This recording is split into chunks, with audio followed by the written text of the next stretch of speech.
Universal credit থাকলে বাংলাদেশে কত টাকা পাঠানো যায় এটার আনসার দিবেন প্লিজ। এখানে কোনো নির্দিষ্ট করে বলা নাই যে এত টাকা মেক্সিমাম পাঠানো যায় বা যায় না। ইউনিভার্সাল ক্রেডিটে থাকলে লামসাম কিছু টাকা পাঠানো যায়। যে টাকা আপনি ইউনিভার্সাল ক্রেডিটে থাকলে তো নিশ্চয়ই আপনার ব্যাংক অ্যাকাউন্টে খুব বেশি টাকা এখানে থাকা উচিত না।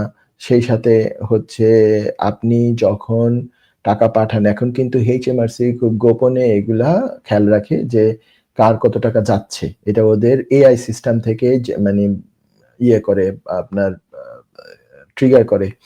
সো যদি এমন হয় যে কেউ ইউনিভার্সাল ক্রেডিটে আছে, উনি কি করলো? ক্যাশ ইন হ্যান্ড গোপনে কাজ করলো। কোনো ট্যাক্স গেল না ওইখান থেকে। কোনো মানে এমনভাবে কাজ করলো যেটা গভর্নমেন্ট কিছুই জানলো না। তো সেই কাজের টাকা উনি কি করলেন? উনি বাংলাদেশে টাকা পাঠিয়ে দেন। এটা এক পর্যায়ে কিন্তু বিপদ হতে পারে। এটা এক পর্যায়ে এইচএমআরসি জানতে পারে। জানলে এটা বিপদ হতে পারে।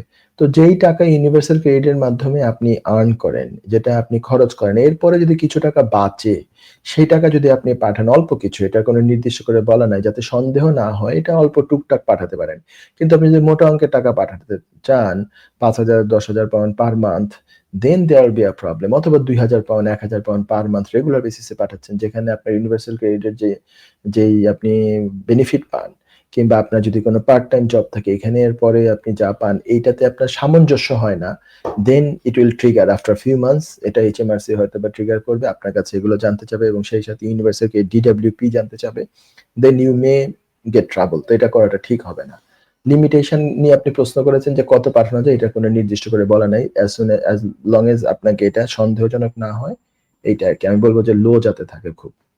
আশা করি প্রশ্ন উত্তর পেয়েছেন। যুক্তরাজ্যের ভিজিটর ভিসা নিয়ে দুশ্চিন্তা? আপনার আত্মীয় বা বন্ধুর ইউকে ভিজিটর ভিসা রিফিউজড হয়েছে? আপনি কি জানেন হোম অফিসের এই সিদ্ধান্তের বিরুদ্ধে জুডিশিয়াল রিভিউ করা যেতে পারে? উইলডেন লিগ্যাল সলিসিটার্স নিয়ে এলো ইউকে ভিজিটর ভিসা রিফিউজালের বিরুদ্ধে নো উইন নো ফি বেসিসে জুডিশিয়াল রিভিউ করার ব্যবস্থা। জি, ঠিকই শুনেছেন, নো উইন নো ফি। তার মানে আপনি আমাদের ফি শুধুমাত্র তখনই পে করবেন যখন আমরা আপনার জুডিশিয়াল রিভিউতে সফলতা এনে দিতে পারবো।